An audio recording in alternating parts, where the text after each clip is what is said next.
good morning, buenos dias, good afternoon, or whenever you're watching this, just welcome. My name is Ethan Francisco.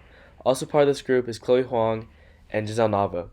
And we're going to take you on an education vacation in Latin America, or actually just Southern California. We'll be discussing Latin art. We'll be comparing it, watching videos, and looking at just the different types of art and its forms. This is the whole shebang. Welcome to your crash course in Latin art in Southern California.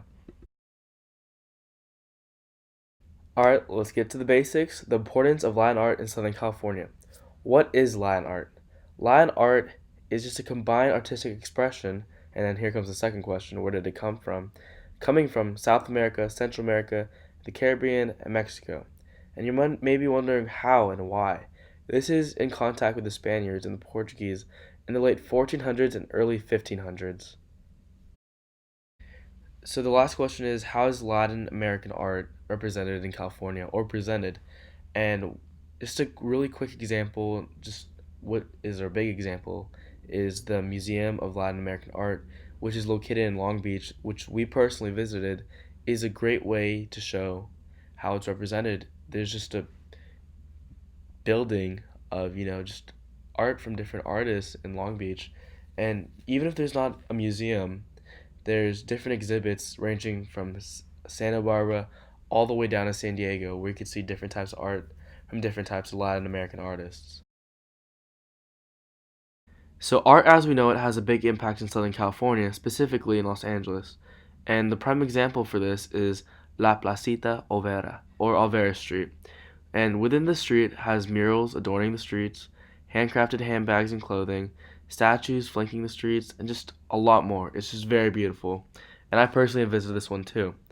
And there's a well-known mural that adorns Olvera Street, which is known as America Tropical, which was painted by David Alfaro Siqueiros. Siqueiros' work was painted after his expulsion from Mexico in 1932. From then on, he spent 6 months in Los Angeles, during which he painted the mural.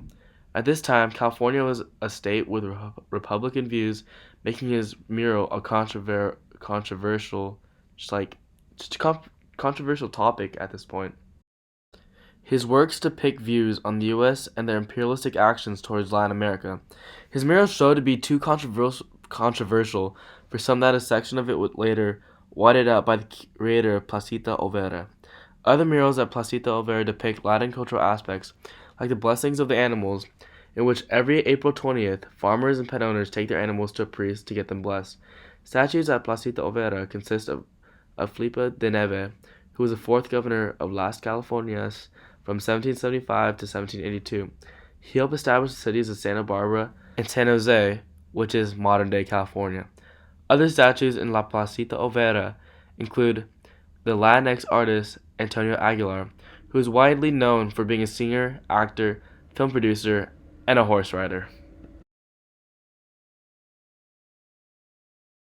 Carrying on, we are also going to talk about other places like the Mariachi Plaza, where murals of the Hispanic and Latin artists are painted everywhere and where live music is constantly being played. Mariachi Plaza is mainly known for its similarity to Plaza Garibaldi in Mexico. Both are known places for mariachi bands and just the search for being famous. Here, art is plastered on walls showing aspects of Latin art, ranging from folk dancers to mariachi bands. Work of art that represent familiar figures like the Virgin Guadalupe also adorn the walls of the street. Statues here are dedicated to famous artists like Lucha Reyes, a famous Mexican actress and a singer who was famous in the 1930s. Lucha Reyes was a mariachi singer who was known as the mother of ranchera music. For this reason, her statue is placed in, of course, the Mariachi Plaza.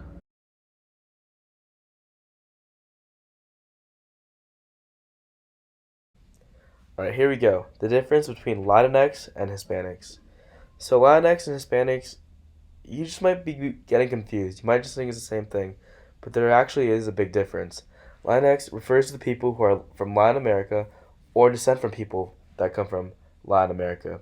And this is just in terms of geography. And anyone from Central or South America can be described as Latinx. Latinx can just be any race. Also, Latinx is just used as a gender neutral term. Next, Hispanics are just people who speak Spanish and or are descendants of people who speak Spanish. Hispanic refers to an element of culture. In this case, it's a language. Many different ethnicities can identify as Hispanic. Anyone who speaks Spanish or descends from Spanish speakers can be Hispanics. And next are just videos of different Latin art, and it's just beautiful, so here is a video. Art. Chicano art for me is by the intention of the artist. And lastly are just pictures and videos from the Museum of Latin American Art. In this museum, we visited about 2-3 weeks ago, and it was just a little vacation, little education vacation for us. Got to learn more about the different types of art, and there's just different ways that they portrayed it with paints, with the sculptures, the statues. Some of it was made with gunpowder. It was just very beautiful. If you ever have the chance to go, you should go. And make sure you go on a Sunday. It's free. And yeah, thank you for watching the video.